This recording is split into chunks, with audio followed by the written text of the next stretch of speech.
Hello everyone and welcome to another Versus video. I am BBD alongside my partner in doing things legally. Yes, because we do not commit crimes. We do not do that. No. He's Brad Nelson. He didn't say that, but he was supposed to. Oh, was I? You were supposed to say your name. Oh, I just thought I was supposed to say that we don't commit crimes. Well, that... to throw them off. That's just for the, legal people who watch this. Oh, okay. That's not the truth. I don't really think that that's how the law works. Okay, well, I don't know, I keep posting these things on my Facebook about how they can't use any of my information. I just thought that's how it worked. I thought if you said it, it worked like that, but I guess not. Anyway, I'm going to be battling today with a pretty spicy list. Yeah, you kind of ran away with every idea we've had in the last week of testing. Yes. So even though DC is over because of how time travel works with the Versus videos, DC is coming up for us, and we've been working diligently on the format, testing every night. We have been. And we've tried a bunch of different decks. Now, you'll see the Mono Green Devotion deck that I originally built that happened on Monday. Yeah. And one of the new evolutions is something that you put into this deck. Yeah, so I basically took all the ideas that we had and just kind of mashed them into one deck. So to start with, there is Frontier Siege, which is one of the sweeter cards from the new set. Because it basically gives you 4 mana a turn. Yeah. Now it's split between 2 different main phases, but if you have ways to repeatedly use that mana, it doesn't really matter. Nope. So for example, Frontier Siege is an insane combo with Tazagar the Golden Fang because you can maybe play Tazagar in your first main phase, activate his ability, then go to your second main phase, activate his ability again. And if you have multiple sieges in play, you get a free activation with Tazagar every single main phase. Yeah. Which is actually a pretty astronomical amount of card advantage. And with Treasure Cruise and Tazagar, we can kind of control the cards that are in our graveyard. Now, one of the things you'll see that this deck screams BBD. Grind you into mulch, doesn't really do anything aggressive, you constantly have to spend more turns than any other deck in the format controlling before you win. But they did give BBD a saving grace here, which is Ugin. Because I bring the cameras up, because I have one great story for BBD. And BBD denies it, but it did happen. All right, let's... Back during Bonfire days, BBD loved junk, grind 'em out decks. Yeah. Not just junk Reanimator, junk grind you out decks. That was before Reanimator, yeah. Yeah, before Reanimator was really a thing, when barrel rights and stuff like that, but Bonfire was definitely part of the format. And something that BBD would constantly complain about was, God, I almost had my opponent, and then he ripped Bonfire. And I'm like, BBD don't kill people till turn 15. They're going to just draw Bonfires. This is just going to happen. They're going to eventually draw 1 or 2 and kill all your stuff. And you're like, yeah, but I only needed 1 more turn, and I would have got there. But Wizards was like, BBD needs a way to actually win these games. Let's print Ugin, the Spirit Dragon. And that's what he's coming down here to do. And he doesn't even kill people on his ultimate. He just makes BBD play more Magic. Yeah, his ultimate is just let me play the game another 7 more turns and then win. Yep. Let me find the other Ugin. That one will win me the game. Yeah. So Ugin is pretty sweet with Frontier Siege as well because he basically only costs 6 mana at that point, which, I mean, people have been casting Elspeth for a long time. It's not that hard to get 6 mana. No, and as we've seen, this card is just bonkers at just disrupting a game early. Yes.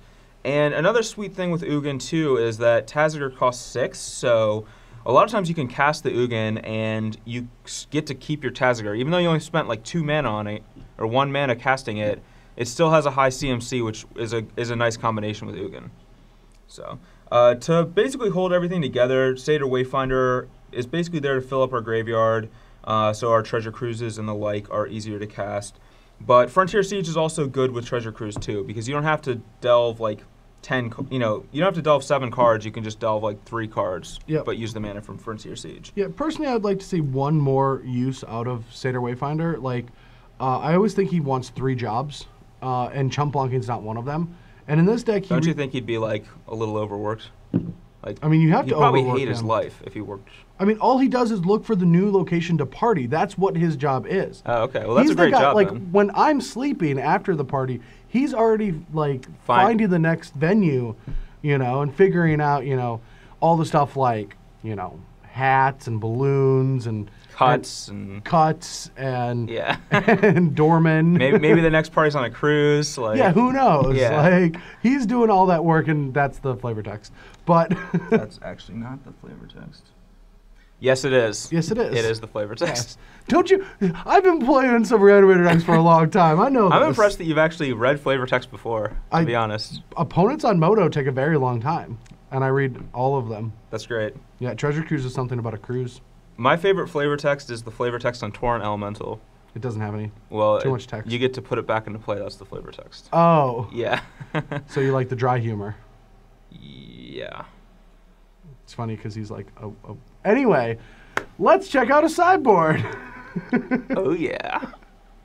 All right, and as you can see with the sideboard, we have a bunch of some of the most delightful cards.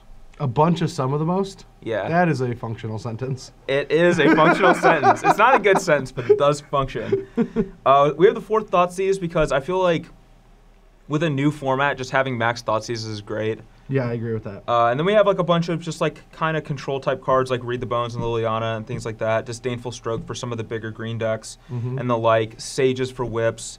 But one of the new cards that I really like for a deck like this is Crux of Fate because that lets us basically transition against certain decks into like a Wrath deck, which is pretty sweet because we don't actually have that many creatures, so we're not like hurting ourselves, and we can actually side some of our creatures out too if we're bringing in the Crux of Fates. And it's just a way to go over the top of some of the other decks that might flood the board too much for us to handle, and it really complements Ugin well too. Something like a turn 4 Siege, turn 5 Crux, turn 6 Ugin is pretty backbreaking. Yeah, one of the things that I would like to see in the sideboard, maybe like moving forward, is I like the idea of Lily, but I never want to. I know it sounds weird, but I don't, and I don't know if, I mean, Read the Bones is good against control strategies. Yeah. And maybe we do need it, because control does seem a little rough. But yeah, like cards that I think I'd want is, I think I'd ignore these and try to get some Ashiaks in the sideboard, and maybe play a Negate or 2. Yeah, I could see like Ashiok and Kyoro are 2 cards that I considered. But yeah, I could see those being good. I also originally had Negate, but I cut them. So Big fan of Negate right now. I'd even main deck a Negate in this deck. Just to get your card. Yeah, I mean, it's not bad with Tazgir either. Just having access to rebuy it whenever you want. So. And because you can manipulate your graveyard so often, like, all the cards are good that you end up doing it. Like, but yeah, I think it looks sweet. Yeah, this deck, I played some with it last night, and it was a lot of fun, so hopefully it's sweet in this video as well. It was not fun. He took a million I took a lot of time to beat. I took a lot of time to beat Brad. You're on the clock today, buddy. They're not going to sit and wait like I did last night. They probably will. No. I think they will. This is already too much time. All right, let's play. No, it's sitting way a little longer. I guess this is a good time to say what I'm doing. What are you doing? I'm playing red-white. That's boring. It's like the old BBD version. Oh, of okay. I'm not bored anymore. No, where he took my old deck and changed cards to it, and now it's his. Yeah. Stole it from me. I was the original red-white hipster. Were you? Pretty sure. I thought someone played red-white at the Pro Tour in 2007. That's a lie. And it was Worlds 2006. Okay.